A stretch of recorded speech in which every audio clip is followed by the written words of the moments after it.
الحمد لله رب العالمين.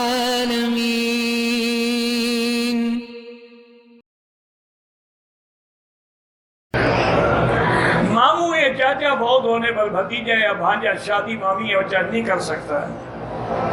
مامی سے شادی نہیں ہوتی. مجھے وسوسے آتے ہیں جیسے وضو ٹوٹنے کے اور جب وضو آدھا کر چکا ہوں. بھائی وسوسے کا علاج جو ہے نا اللہ کا قرآن ہے کہ آخری صورتیں پڑھ کے قل اعوذ بالفلق قل اعوذ بالناس یہ پڑھ کے دم کیا کرو اپنے بدن پہ. اور جب بھی وسوسہ آئے تو لا حول ولا قوت الا باللہ العلی العظیم لا حول ولا قوت. ویسے یہ بیماری ہے, یہ کوئی جن بھوت نہیں ہے. یہ بار بار وضو کرنا اور وضو میں شک پڑنا اس کو کہتے ہیں وسواس قہری. یہ یعنی ایسا وشواس جو بالکل بندے کو مجبور کر دیتا ہے اس پہ عمل کرنے پہ. گھنٹہ گھنٹہ ہاتھ دھوتے رہتے ہیں. یہ بیماری ہے. کسی سائیکاٹرسٹ کے پاس جائیں, ایک گولی دے گا 2 دن میں آپ ٹھیک ہو جائیں گے. بلا وجہ نہ چکر میں پڑے رہیں کہ بھی یہ جادو ہے, پتہ نہیں جن ہے, بھوت ہے. کوئی جن بھوت نہیں ہوتا.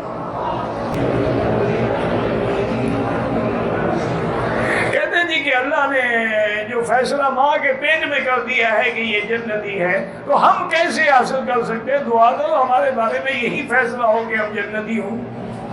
اور دیکھو کہ اعمال وہ جنتیوں والے کر رہا ہے یا جہنمی والے کر رہا ہے. اگر اعمال جنت والے ہیں تو مانے انشاءاللہ جنتی ہیں, اور جہنم والے ہیں تو باقی تقدیر تو ہر حال میں غالب ہے. ایک مسلمان آخر وقت میں کافر ہو جاتا ہے, ایک کافر آخر وقت میں مسلمان ہو جاتی ہے. تو اللہ کی تقدیر کے فیصلے ہیں نا.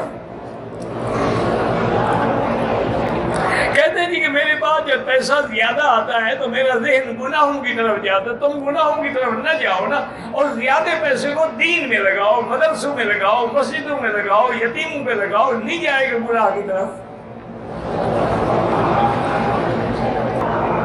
کہتے ہیں کہ میری بیوی اور میں مکے میں رہتے, حافظ قرآن بھی ہے, سر پہ دوپٹہ نہیں لیتی, باہر نہیں لیتی یا گھر میں نہیں لیتی.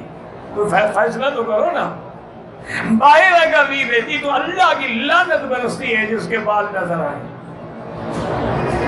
اور اللہ کا حکم ہے کہ یدنین علیہن من جلابیبہن. اچھی حافظ قرآن ہے, یہ قرآن میں نہیں پڑھا کیا لکھا ہوا ہے. ہاں گھر میں نہیں ہے, میاں بیوی کے خاوند کے سامنے دوپٹہ سر پہ نہیں رکھتی, وہ الگ بات ہے. کوئی غیر مسلم یہودی یا عیسائی اپنے نبی کی تعلیمات پر قائم رہتے ہوئے مسلمان ہو بالکل نہیں. حضور نے بتلا دیا کہ میری نبوت کے بعد جس نے میرا کلمہ نہ پڑھا, یہودی ہو یا عیسائی, وہ جہنم میں جائے گا. موجودہ دور کے نیک صالح یہودی ہوں یا کوئی ہوں, جب تک وہ حضور کا کلمہ نہ پڑھے کافر ہیں.